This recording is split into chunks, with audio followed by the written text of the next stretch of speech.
लोक जनशक्ति पार्टी रामविलास कोई उपचुनाव में चुनाव नहीं लड़ने जा रही है। दोपहर 3-4 बजे के आसपास एक प्रेस वार्ता के माध्यम से की जाएगी।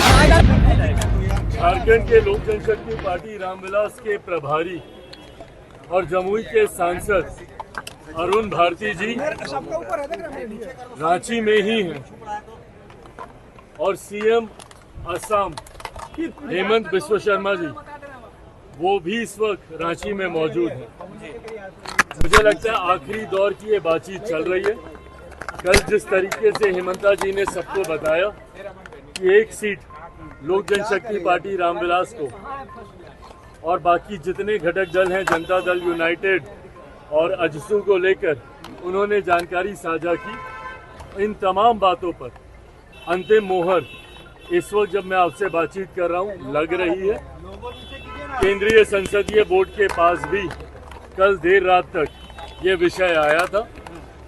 बोर्ड की सहमति के बाद प्रभारी झारखंड अरुण भारती जी इस विषय को लेकर हमारी राज्य इकाई के पास गए हैं। उनसे भी बातचीत हो रही है और गठबंधन के बाकी साथियों से भी बातचीत हो रही है। मुझे लगता है दोपहर 3-4 बजे के आसपास इस पर अंतिम मोहर लग जाएगी और इसकी घोषणा रांची से ही एक प्रेस वार्ता के माध्यम से की जाएगी।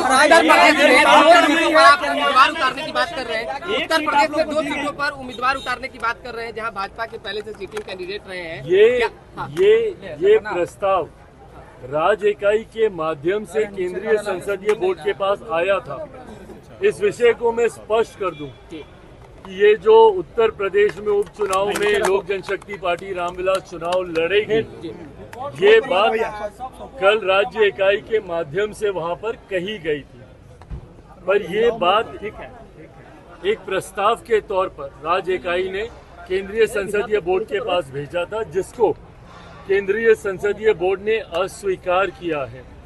उत्तर प्रदेश में लोक जनशक्ति पार्टी रामविलास कोई उपचुनाव में चुनाव नहीं लड़ने जा रही है।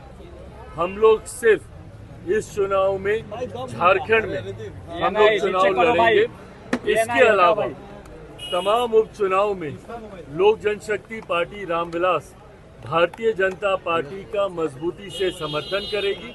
भले वो बिहार का उपचुनाव हो, उत्तर प्रदेश का उपचुनाव हो, महाराष्ट्र में विधानसभा के चुनाव हो, इस चुनाव में हम लोग सिर्फ झारखंड में हम लोग चुनाव लड़ेंगे। बाबा सिद्दीकी की हत्या कर दी गई है। बाबा सिद्दीकी की हत्या कर दी गई है, क्या कहेंगे उस पर? देखिए, ये दुखद घटना है। बाबा सिद्दीकी जी, उनसे मेरा भी पुराना परिचय रहा। उनसे मेरे भी खूबसूरत, मजबूत और पुराने संबंध रहे। ऐसे में उनका जाना मेरे लिए भी एक व्यक्तिगत नुकसान है। मैंने भी एक साथी को, उनके जाने में एक साथी को खोया है।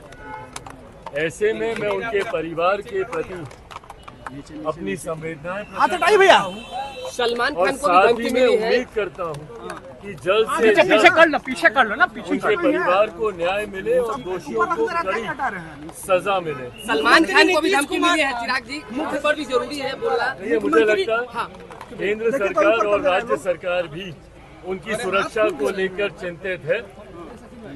हर कदम, हर संभव कदम उठाए जा रहे हैं ताकि उनकी सुरक्षा में किसी तरीके की कोई चूक न हो। विपक्ष